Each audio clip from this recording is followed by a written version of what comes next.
नमस्कार। हाजिर हैं 56वें से 59वें बीपीएससी प्री एग्जाम से जुड़े हुए प्रश्नों को लेकर। तो चलिए शुरू करते हैं। निम्नलिखित में से कौन हड़प्पा और मोहनजोदड़ो के उत्खनन से संबंधित नहीं थे? तो देखिए इसमें हो जाएंगे ये विंसेंट आर्थर स्मिथ। ठीक है, ये एक ब्रिटिश भारतविद और इतिहासकार थे और ये जो है 1871 से 1900 के बीच जो है ये भारतीय सिविल सेवा में कार्यरत थे। ठीक है, गौतम बुद्ध अपना प्रथम उपदेश कहाँ दिए थे? तो वो दिए थे सारनाथ में। ठीक है, ज्ञान प्राप्त होने के बाद पहला उपदेश जो ये सारनाथ में दिए थे। इसको जो है धर्म चक्र परिवर्तन भी कहा जाता है। प्राचीन भारत का नेपोलियन किसे कहा जाता है? तो कहा जाता है समुद्रगुप्त को। ठीक है, क्योंकि इसने जो है ज्यादातर क्षेत्रों पर, ठीक है, भारत के अधिकांश क्षेत्रों पर नियंत्रण स्थापित कर लिए थे और इन्होंने भारत के 9 शासकों को पराजित किया था और साथ में ही दक्कन के 12 राजाओं को भी। ठीक है, हर्षवर्धन के शासनकाल में किस चीनी यात्री ने भारत की यात्रा की थी? तो ये था हुएन। ठीक है, और ये इसका मुख्य उद्देश्य क्या था? बौद्ध धर्म से संबंधित विभिन्न स्थानों की यात्रा करना, ठीक है, और जानकारी प्राप्त करना था। इसके लिए वो जो भारत में 15 वर्षों तक रहा था। ठीक है, नालंदा विश्वविद्यालय के संस्थापक कौन थे? तो वो थे कुमारगुप्त। ठीक है, ये चंद्रगुप्त द्वितीय के पुत्र थे, कुमारगुप्त प्रथम। और 427 ईस्वी में जो है इन्होंने इस विश्वविद्यालय की स्थापना की थी। इंडिका का लेखक कौन था? तो था मेगास्थनीज। ठीक है, यह जो है चंद्रगुप्त मौर्य के दरबार में एक यूनानी राजदूत के रूप में नियुक्त था। ठीक, 2.5 दिन का झोपड़ा क्या है? तो एक मस्जिद है। ठीक है, यह जो है इसका निर्माण हुआ था 1199 ईस्वी में दिल्ली के प्रथम सुल्तान कुतुबुद्दीन ऐबक ने कराया था। ठीक है, तुजुक ए बाबरी किस भाषा में लिखा गया था? देखिए तुजुक ए बाबरी या बाबरनामा जो है ये चगदई भाषा में लिखी गई थी। ठीक है, चगदई भाषा में लिखी गई थी या इसको ये कहें कि तुर्की भाषा में भी लिखी गई थी। ठीक है, हल्दी घाटी के युद्ध में महाराणा प्रताप की सेना के सेनापति कौन थे? तो वो थे हाकिम खान। ठीक, चलिए शिवाजी की राजधानी कहाँ थी? तो वो थी रायगढ़। ठीक है, शिवाजी ने जो 1674 ईस्वी में जो है राजा की उपाधि ग्रहण कर स्वतंत्र मराठा राज्य की स्थापना की थी और रायगढ़ को अपनी राजधानी बनाई थी और ये सह्याद्री पर्वत में जो है स्थित है। किस वर्ष रेगुलेटिंग एक्ट पारित किया गया था? तो यह पारित किया गया था 1773 ईस्वी में। ठीक है, बाद में जो है इसके स्थान पे 1784 ईस्वी में ईस्ट इंडिया एक्ट लागू किया गया था। 1857 में भारत का गवर्नर जनरल कौन था? तो वह था लॉर्ड कैनिंग। ठीक है, इस घटना के बाद महात्मा गांधी ने असहयोग आंदोलन को अपनी हिमालय जैसी भूल बताई थी, तो वो थी चौरी चौरा। ठीक है, रीजन ये था कि इसमें जो है प्रदर्शनकारियों द्वारा जो है थाने में आग लगा दी गई थी जिसमें 22 सिपाहियों की मृत्यु हो गई थी। बंग भंग के बाद कौन सा आंदोलन शुरू हुआ था? तो वो शुरू हुआ था स्वदेशी आंदोलन।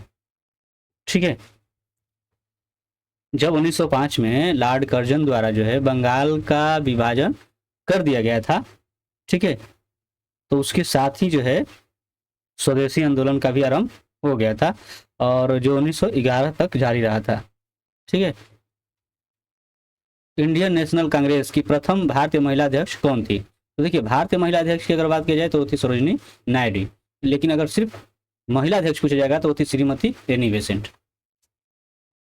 मैडम कामा ने 1907 में प्रथम तिरंगा ध्वज कहाँ फहराया था? तो वो फहराया गया था स्टुटगार्ट जर्मनी में। ठीक है, स्टुटगार्ट जर्मनी में फहराया गया था 22 अगस्त 1907 में। 22 अगस्त 1907 ईस्वी में। ठीक है, इसको जो है बर्लिन कमेटी फ्लैग भी कहा जाता है। पागल पंथ की स्थापना किसने की थी? तो ये जो है करम शाह ने की थी। ठीक है, करम शाह ने की थी और ये एक अर्ध धार्मिक संप्रदाय था। ठीक है, इसका प्रभाव था बंगाल में। चलिए इसकी स्थापना कब हुई थी? तो 1825 ईस्वी में। 1825 ईस्वी में। फराजी कौन थे? तो ये थे हाजी शरियतुल्लाह के अनुयायी।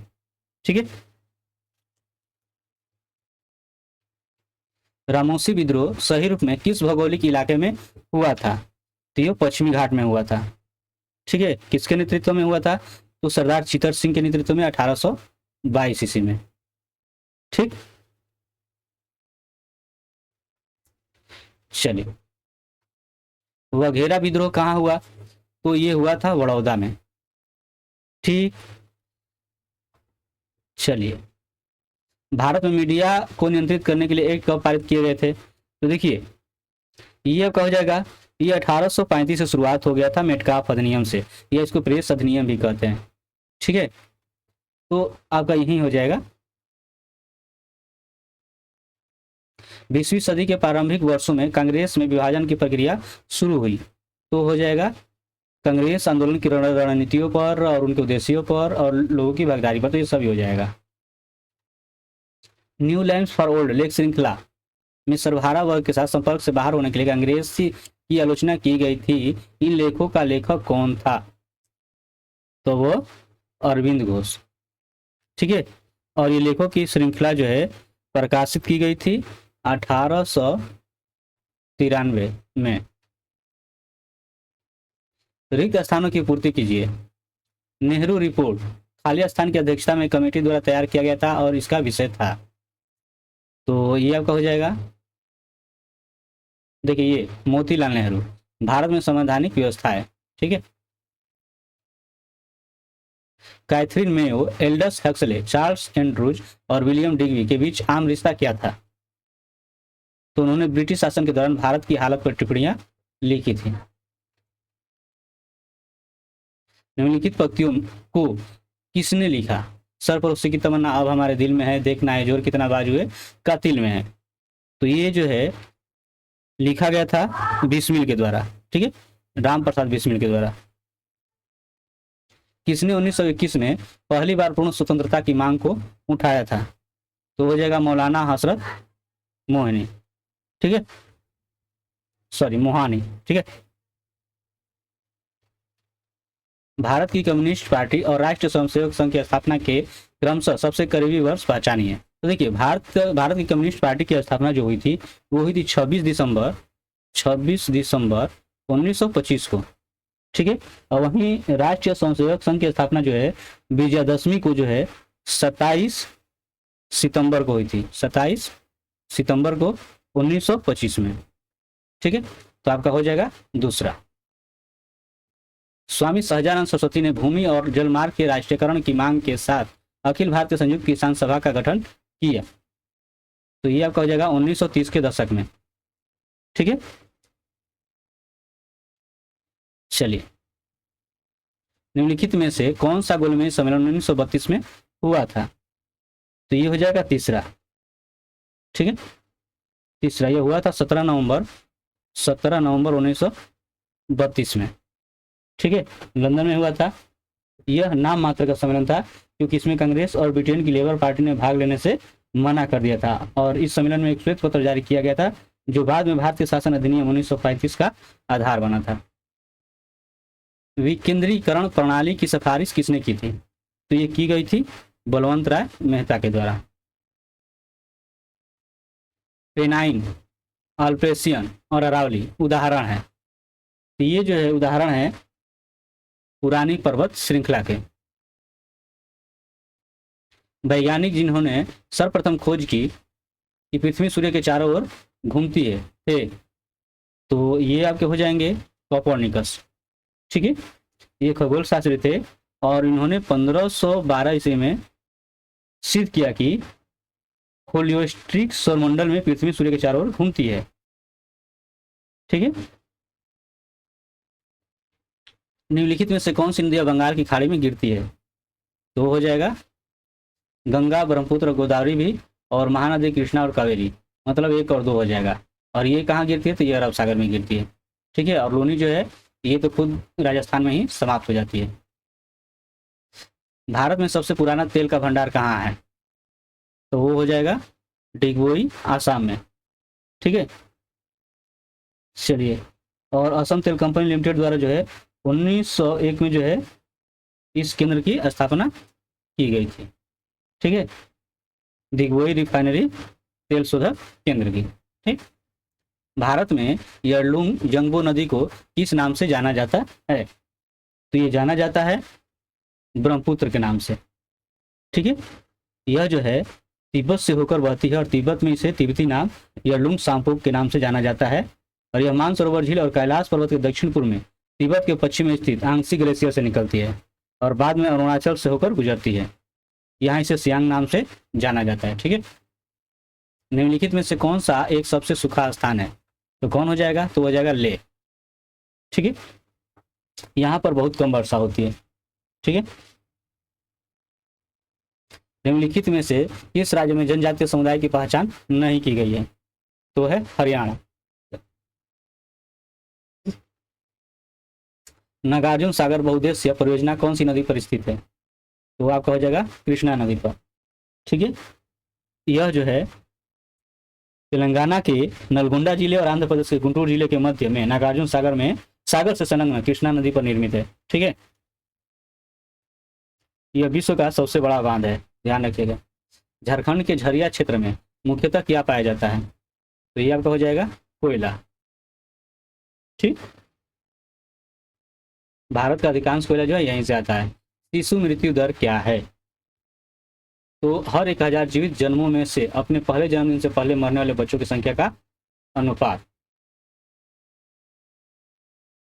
सबसे बड़ा तटीय रेखा किस देश की है? तो आपका हो जाएगा कनाडा की।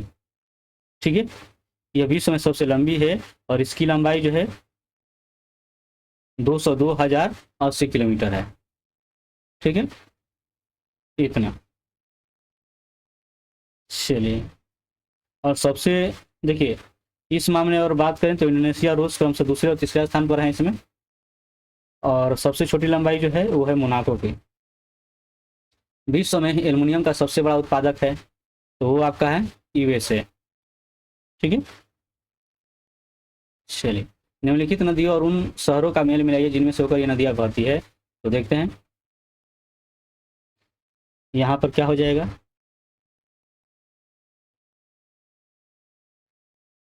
तो देखिए ये आपका ये राटर डैम, तो ये किससे मिलेगा? तो राटर डैम का हो जाएगा ये तीसरा।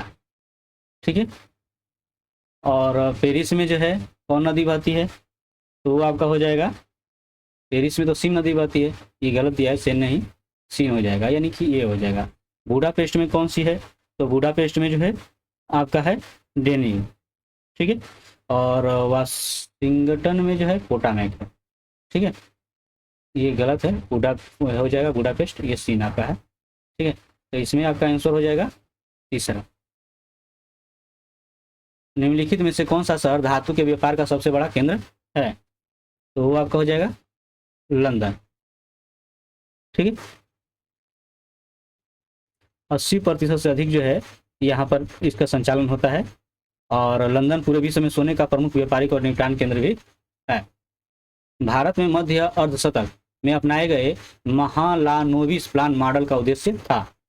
तो वो था भारी उद्योगों की स्थापना करना जो पूंजी सघन थे। ठीक है, यहाँ पर स्तंभ दिया गया है और सही उत्तर की पहचान कर मिलान करना है। तो देखते हैं यहाँ पे आपका क्या हो जाएगा। चलिए देखिए, पहला 1955 में ये क्या हो जाएगा, भारतीय औद्योगिक ऋण और निवेश निगम।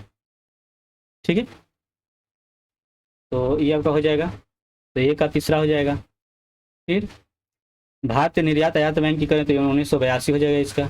1982 औद्योगिक विकास बैंक की अगर बात किया जाए तो ये इसकी स्थापना हुई थी 1964 में। ठीक है, और ये इसका तो आप देखिए 1955 में। और फिर बचा ये औद्योगिक वित्त और वित्तीय पुनर्निर्माण की बात करें तो ये आपका 1987 में। ठीक है, तो इस तरह से आपका हो जाएगा आंसर नंबर 3। चलिए 48 देखते हैं। ओपन जनरल लाइसेंस ये किससे संबंधित थी? तो ये बाह्य व्यापार से संबंधित थी। ठीक है, विदेशी व्यापार से। तो आपका पहला का क्या हो जाएगा, दूसरा हो जाएगा।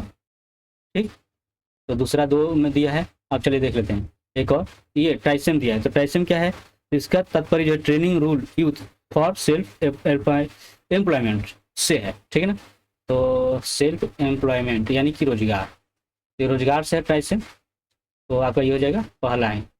ठीक है, चलिए, सरकारी व्यय को नियंत्रित करने का प्राधिकरण है तो हो जाएगा वित्त मंत्रालय।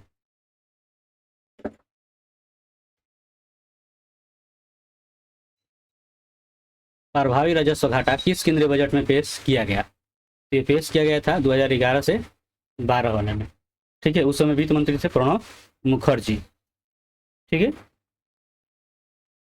ब्याज भुगतान एक आइटम है, ये हो जाएगा राजस्व व्यय का। निम्नलिखित उपभोक्ता मूल्य सूचकांकों पर विचार कीजिए, तो ये हो जाएगा, देखिए ये, तो ये आपका नहीं है। ठीक है, ये भी नहीं है, ये भी नहीं है। ये हो जाएगा शहरी गैर श्रम कर्मचारियों के लिए उपभोक्ता मूल्य सूचकांक। ठीक है, यानी केवल 4 हो जाएगा। ठीक, भारत में अधिकतम विदेशी मुद्रा किसके निर्यात से कमाता है? तो हो जाएगा कपड़ा। ठीक है, विदेशी मुद्रा इसमें जिसमें त्वरित प्रवास की प्रवृत्ति होती है कहलाती है, तो वो आपका हो जाएगा गर्म मुद्रा। निम्नलिखित में से कौन सा एक राष्ट्रीय खाद्य सुरक्षा मिशन में शामिल नहीं है? तो है तिलहन। भारत में बजट घाटे को पूरा करने की तदर्थ ट्रेजरी बिल प्रणाली को समाप्त कर दिया गया, तो कर दिया गया था 31 मार्च 1997 ईस्वी को। आर.एन. मल्होत्रा कमेटी संबंधित है, तो किससे है? तो है बीमा क्षेत्र से। भारत में सेवा कर किस वर्ष प्रारंभ किया गया था? तो वो किया गया था 1994 से 95 ईस्वी में। रुपये की परिवर्तनीयता का तात्पर्य है, तो है रुपये तथा अन्य प्रमुख मुद्राओं का आपस में आज़ादी से परिवर्तन करने की अनुमति देना। केंद्रीय सरकार के निम्नलिखित महत्वपूर्ण कर राज्य स्रोतों पर विचार कीजिए। देखिए, निगम कर के अलावा अन्य आय पर कर, कस्टम, संघ उत्पादन शुल्क। तो सकल कर राजस्व के मामले में इनका सही आरोही क्रम में से कौन सा है, ये आपको बताना है। ठीक है, तो ये आपका हो जाएगा, वो क्रम से ही है। ठीक है, सभी क्रम से ही है। माइक्रो, लघु और मध्यम उद्योग विकास अधिनियम 2006 के अनुसार निम्नलिखित में से कौन सी एक निर्माणी क्षेत्र के मध्यम उद्योग हेतु निर्धारित निवेश की सीमा है? तो निवेश की सीमा क्या है? तो आपका हो जाएगा 5 करोड़ रुपये से अधिक और 10 करोड़ रुपये से कम। निम्नलिखित में से किन वर्षों में व्यापार संतुलन भारत के लिए अनुकूल था?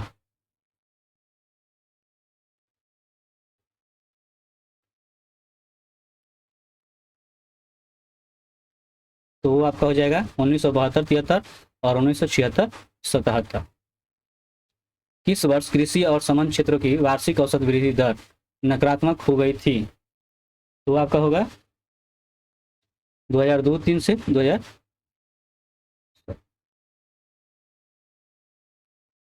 वो आपका हो जाएगा 2002 से 2003। निम्नलिखित कथनों पर विचार कीजिए। तो देखिए, ये आपका हो जाएगा, वर्षा बीमा योजना भारतीय कृषि बीमा कंपनी लिमिटेड द्वारा किया गया जाता है, और ये योजना वर्ष 2007 के दौरान दक्षिण पश्चिम मानसून अवधि में शुरू की गई थी। तो क्या होगा, उपयुक्त कथन में से कौन सा सही है, ये आपको बताना है। तो वो आपका हो जाएगा केवल एक सही है। ठीक है, पहला वाला। यहाँ पर दिया कथन पर विचार करना है। बैंक दर वह ब्याज दर है जो भारतीय रिजर्व बैंकों के अपने ग्राहकों से उनके अल्पकालिक उधार पर लेता है, और रेपो दर वह ब्याज दर है जो भारतीय रिजर्व बैंक अपने ग्राहकों से उनके दीर्घकालिक उधार पर लेता है। तो कौन सा कथन गलत है? ठीक है, ये आपको बताना है। तो वो आपका हो जाएगा,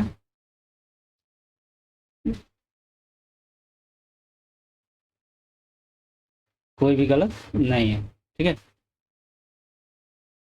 भारत में वित्तीय क्षेत्रों के सुधारों में शामिल है, तो शामिल है तो CRR, SRR को कम करना, बीमा क्षेत्र में निजी कंपनी का प्रवेश, ब्याज दर का विनिमय, और ये सभी, तो ये सभी हो जाएगा, है ना, तीनों शामिल है।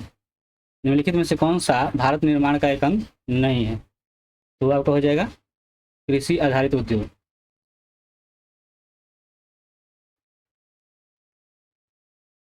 भारतीय योजना आयोग के अनुसार निम्नलिखित में से कौन गरीबी रेखा के लिए सही नहीं है? नगरीय क्षेत्र में प्रति व्यक्ति 42 रुपये प्रतिदिन, ग्रामीण क्षेत्रों में प्रति व्यक्ति 26 रुपये प्रतिदिन, नगरीय क्षेत्र में प्रति व्यक्ति 32 रुपये प्रतिदिन और ग्रामीण क्षेत्र में 32 रुपये प्रतिदिन। तो कौन हो जाएगा इसमें से? तो ये आपका हो जाएगा तीसरा और चौथा। ठीक है, यानी इसमें हो जाएगा आपका चौथा। ठीक।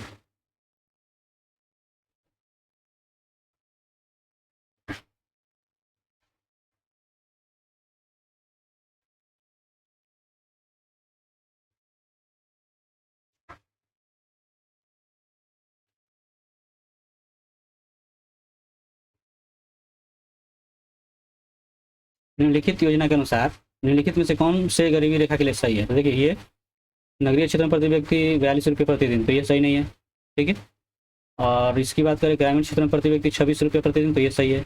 और नगरीय क्षेत्र में प्रति व्यक्ति 32 रुपये, ये सही है। ठीक है, तो दूसरा और ये चौथा, तो ये भी आपका गलत है, तो ये आपको हो जाएगा तीसरा। चलिए अगला देखते हैं। निम्नलिखित योजनाओं पर विचार करना है। ठीक है, चलिए देखते हैं। तो इसमें सही क्रम आपको ये करना है, तो सही क्रम क्या हो जाएगा? तो पहले इसमें देखिए कौन हो जाएगा, राइसेन। ठीक है, जो रोजगार के लिए था, तो दूसरा पहले हो जाएगा। ठीक, इसके बाद कौन होगा? तो इसके बाद आपकी शुरुआत हो जाएगी RLE-GP की 1983 में। ठीक है, ये नहीं चौथा, तो आपका ये हो जाएगा चौथा। स्तंभ 1 के साथ स्तंभ ख को मिलाइए और नीचे दिए कोड की सहायता से चयन कीजिए। देखिए यहाँ पर देख लेते हैं। चलिए, राष्ट्रीय कृषि नीति 2000 में हुई थी। ठीक है, ये 2000 में, और समुद्री मत्स्य नीति जो है ये 2004 में, और विदेश व्यापार नीति जो 2014 से 19 में लागू की गई थी, और 7वां वित्तीय आयोग जो है 1978 में। ठीक है, ये 2014 से 19 में, तो क्या हो जाएगा? ए का 2000, तो ए का तीसरा किसमें है? चौथा, तो आपका चौथा हो जाएगा। सबसे अधिक क्रियाशील धातु कौन सी है? तो इसमें आपका हो जाएगा पोटेशियम। ठीक है, कास्मिक किरणें, तो कास्मिक किरणें आवेशी तथा अनावेशी दोनों हो सकती है। निम्नलिखित में से कौन सा तत्व सभी कार्बनिक यौगिकों में मिलता है? तो आपका हो जाएगा कार्बन। सिगरेट लाइटर में निम्नलिखित में से कौन सी गैस प्रयुक्त होती है? तो आपका हो जाएगा ब्यूटेन। सुल्तानपुर वर्ड अभयारण्य स्थित है, तो ये स्थित है गुड़गांव में। भारत में प्रति व्यक्ति वन का क्षेत्र कितना है? तो ये जो है अगर देखें 2021 के अनुसार, तो ये 0.29 ये हो जाएगा। ठीक है,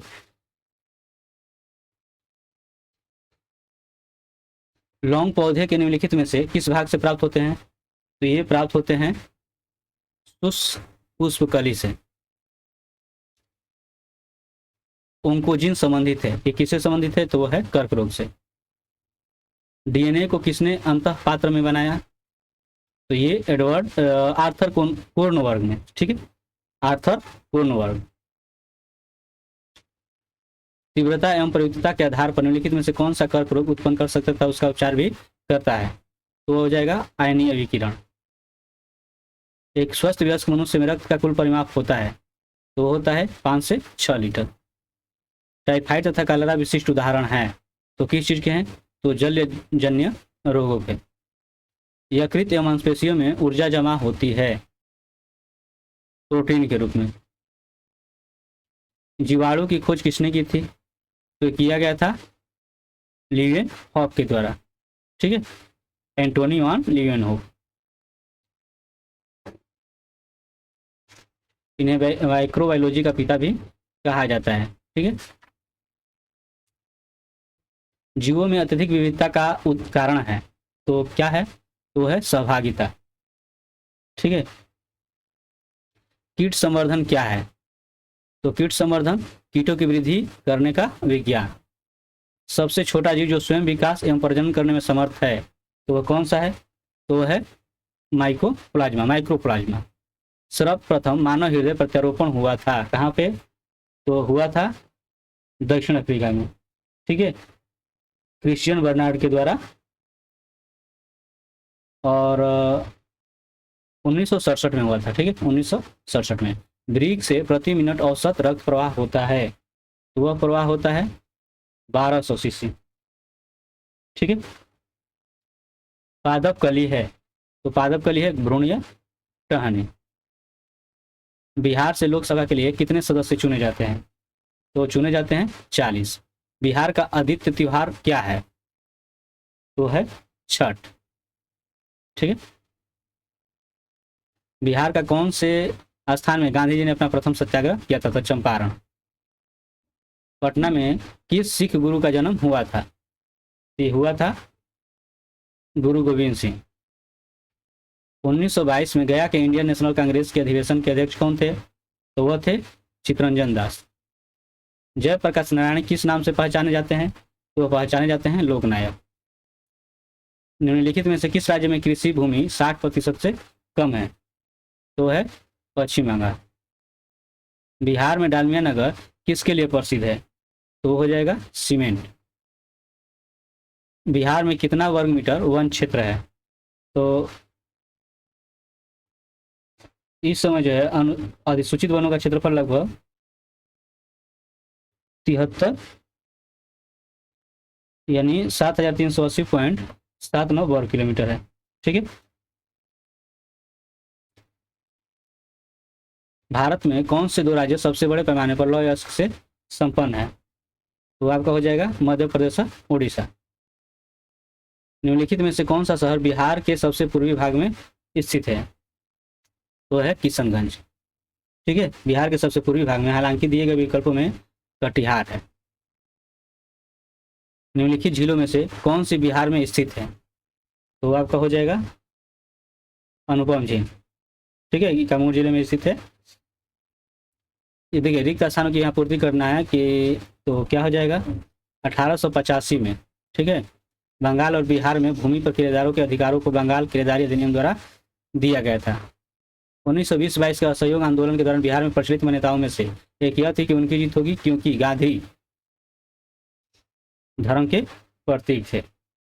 ठीक है, इनमें से कौन बिहार के किसान नेता थे? तो है स्वामी विद्यानंद और इसके अलावा हो जाएंगे स्वामी सहजानंद। तो ये आपके दोनों हो जाएंगे। ठीक है,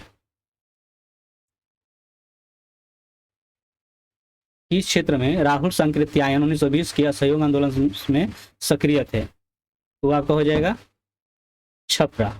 निम्नलिखित में कौन सा कथन सही है? 1857 में दरभंगा, डुमरांव और हटवा के महाराजाओं ने उनके साथी जमींदारों ने आदमी तथा पैसे से अंग्रेजों की मदद की थी। ठीक है, कितने दुखी और दुखी आत्मा दुखी हृदय जैसे छद्मनामों के तहत लिखकर चंपारण के किसानों की दुर्दशा को प्रकाश डाला था। तो ये हो जाएगा कितने नहीं किसने। ठीक है, तो ये आपका हो जाएगा पीर मोहम्मद मुनीस। चलिए समसामयिकी की बात करते हैं। तो ये केंद्रीय स्वास्थ्य मंत्री द्वारा मानसिक स्वास्थ्य नीति आरंभ की गई थी। तो ये की गई थी 10 अक्टूबर 2014 को। ठीक है, प्रधानमंत्री नरेंद्र मोदी द्वारा सांसद आदर्श ग्राम योजना प्रारंभ की गई। तो की गई थी 11 अक्टूबर 2014 ईस्वी को। 11वीं महानगर कांग्रेस हैदराबाद में आयोजित की गई थी। तो की गई थी अक्टूबर 2014 में। किस क्षेत्र में भारतीय अमेरिकी सैन्य अभ्यास युद्धाभ्यास 2014 आयोजित किया गया था? तो ये किया गया था रानीखेत उत्तराखंड में। चलिए आगे बढ़ते हैं। ये तो उस समय से मतलब है, तो इसको देखना भी कुछ काम का चीज़ नहीं है। ठीक है, क्योंकि समसामयिकी जो है 1 साल के अंतर्गत ही आता है, तो इसको देखने का कोई मतलब ही नहीं है। चलिए आगे बढ़ लेते हैं। चलिए विविध में देख लेते हैं। निम्नलिखित यूरोपीय यूनियन देशों में से क्रिश्चियन राज्य को आधिकारिक मान्यता देने वाला प्रथम कौन है? तो वो हो जाएगा स्वीडन। अंतर्राष्ट्रीय विकलांग दिवस मनाया जाता है। यह मनाया जाता है 3 दिसंबर को। एमनेस्टी इंटरनेशनल एक संगठन है जो जुड़ा हुआ है, तो जुड़ा हुआ है मानव अधिकारों के संरक्षण से। खेलकूद में उत्कृष्टता के लिए कौन सा पुरस्कार दिया जाता है? तो दिया जाता है अर्जुन पुरस्कार। प्रिंस ऑफ वेल्स कप किस खेल से संबंधित है? तो वह है गोल्फ। देखिए इस समझौतों पर विचार करना कि पहले कौन हुआ था। देखिए तो पहले इसमें हुआ था आपका ये साहब था। ठीक है, इसकी स्थापना हुई थी 11 अप्रैल 1993 को। तो पहले देखते हैं चौथा किस में है। चौथा इसी में है, तो पहले यही हो जाएगा, आगे देखने की जरूरत है भी नहीं।